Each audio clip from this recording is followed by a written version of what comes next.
Joining us now is fullback for Annaduff, who of course sealed their place in the intermediate semi-final in 2 weeks' time. Yesterday, Dillon Keane. Dillon, very welcome back to the programme. I know we had you on in one of the early editions, but it's kind of a nice situation to have you back into the county final. You've got to be happy with that.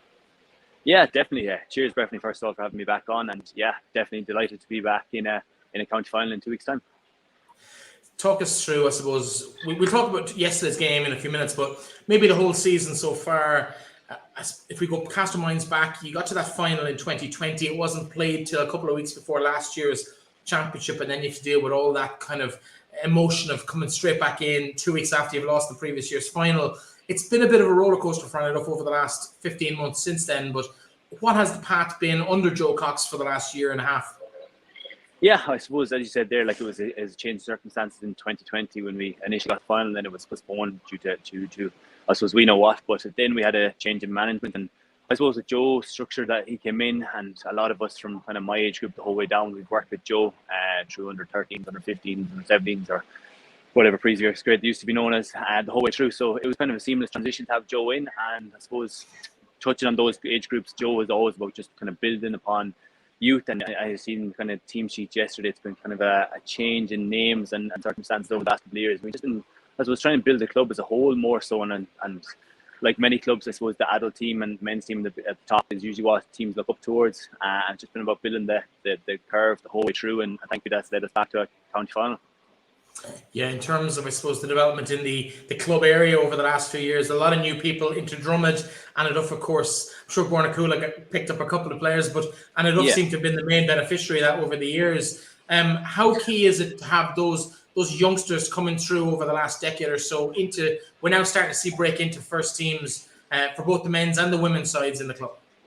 Yeah, it's massive, and it's not to be underlooked massively. If you go up there any kind of Saturday morning and see the academies, like the numbers up there is ridiculous. You could be getting up to 100 plus, and that's where it all stems from. That's where we learned our curve at the very beginning. That's where I started out at under 7s, under 8s, and that's where you grow the love for football. And it's just a product and production line the whole way through. And as you said there, like you look at the team sheet from yesterday and on the bench and stuff like that, there's names there that mightn't have been there 2 or 3 years ago, but that's what's going to build upon us. And you're not relying on the same few kind of older generations. I suppose from my point of view, I'm kind of one of the elder statesmen on the team now, but that kind of production line that's coming through, and it just drives you on a training and having these young lads kind of pushing you and keeping you on your toes, I suppose, us older lads.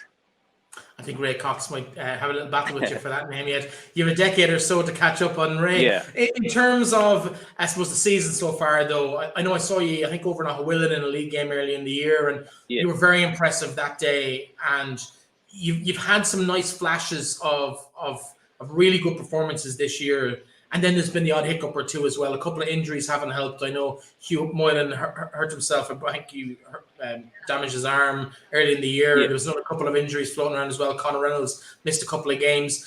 And that hasn't seemed to knock you off your stride at all. It's just been consistently getting through the championship. Yeah, I suppose as you touched base there, like the league was probably a massive learning curve for us. And from the outset, I suppose no one kind of gave us much of a hope to stay in Division 1. But we kind of looked at it upon building our own structure, building a platform for what we want to push towards our intermediate grade. And you know, I suppose when you look through teams previous years, you would have relied on the likes of Hugh and Conor and stuff like that, but it allowed other lads to come in, and you see the likes of Caelan Quigley in goals there, Frank Shanley yesterday had a super game at corner back, you have Dan Bosquets in the middle, you know, J.O. coming in at corner forward, and lots of lads pushing on. So that kind of Division 1 platform in that league gave us I suppose a base to build upon and give them, you know, really, really tough football experience, and kind of that's going to stand to us massively going into the intermediate grade. And it's kind of, I suppose, you know, playing at that higher standard, what you may call, kind of gave us a little bit of a driving force in the intermediate championship, and it's kind of stemmed us to where we are today.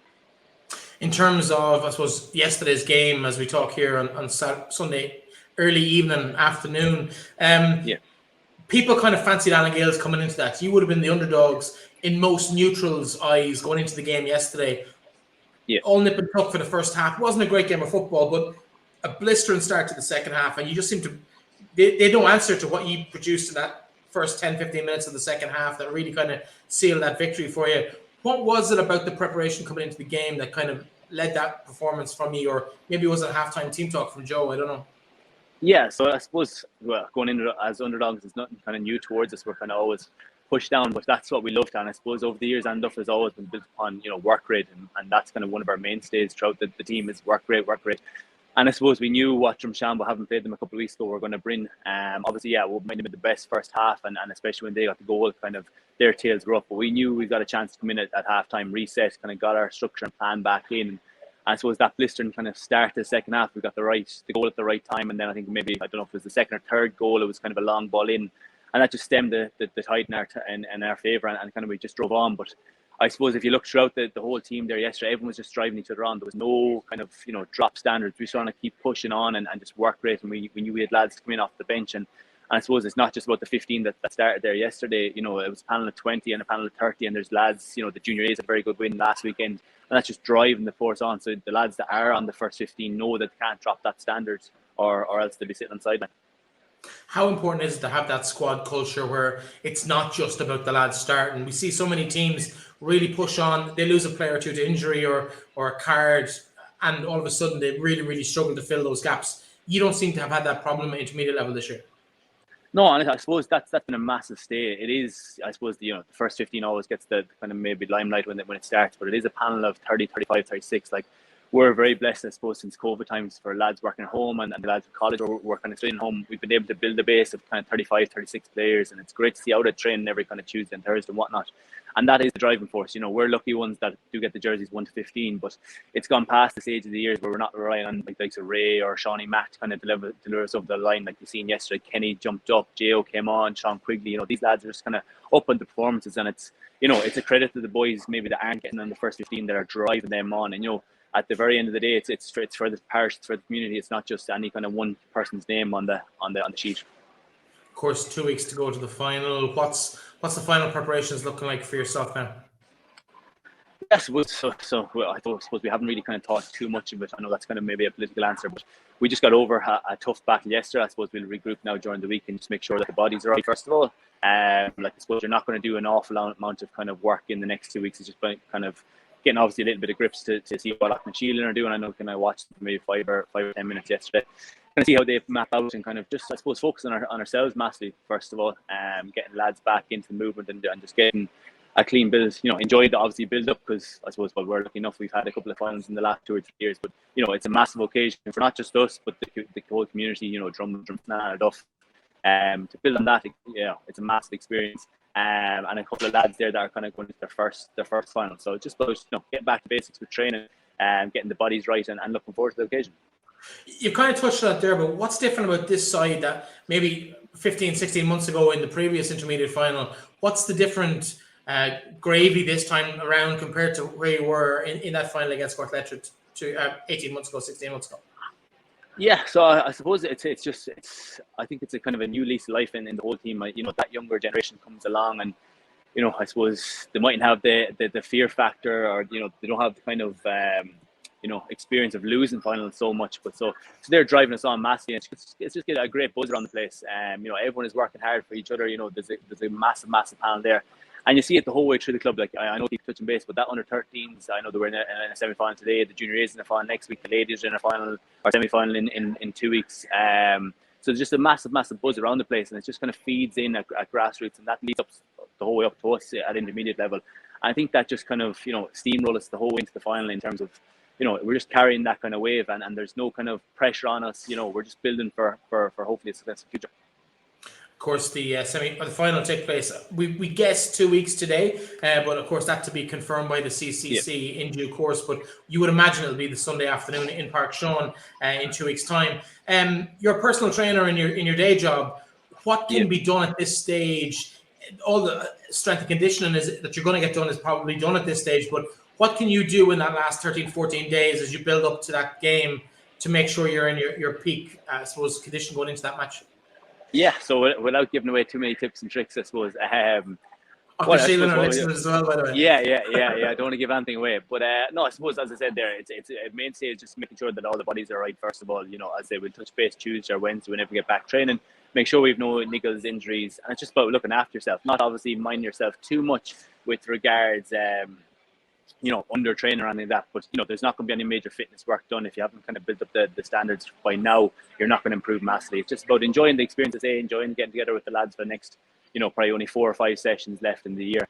Just looking after the bodies, looking after your food, your sleep, and just kind of enjoying the process and build up towards it. Well, you didn't quite answer my question there, but I like it. If people want to get those answers, they got to pay the big bucks. Yeah, absolutely. By the way, have you might as well shout that out as well. It's DK Fitness, right? Or is that correct? So Instagram handles and all that. Yeah, DK Personal Training for any inquiries. Yeah. Absolutely, and obviously walking the walk as well as talking the talk as a coach. In terms of the next 2 weeks, you're going into the final again, probably based on, even though you finished higher in the table at the end, Aughnsheelan will probably come into this as favourites, but you've kind of upset that apple cart already. Are you happy enough to go in maybe slight underdogs into the final? Yeah, so I suppose you could read it from either way. Like, I suppose we're happy just to be in the final, first of all. And then kind of based off experience with Aughnsheelan, we've played them probably in a couple of league games or championship games the last couple of years, and they've always had the upper hand. I suppose form book goes out the window when it comes to championship final day. I know that's, again, political answer, but it's going to come down to just hard work, determination, grit. That's going to get us across the line, making sure, I said, like, everyone is just in flying form, flying fit, and whoever wants the most in the day, it doesn't make a difference what scores were against previous teams or how we got here. No one will remember kind of, group stages or whatnot. It's just all that happens on the day. But yeah, we're looking forward to it, and yeah, underdogs are our favourites. I won't mind either way. Well, listen, congratulations on reaching the final, and we'll have all eyes peeled on Park Sean in 2 weeks' time just to see how you get on. Dillon, thanks so much for joining me. Cheers, Breffney. Thanks for having me.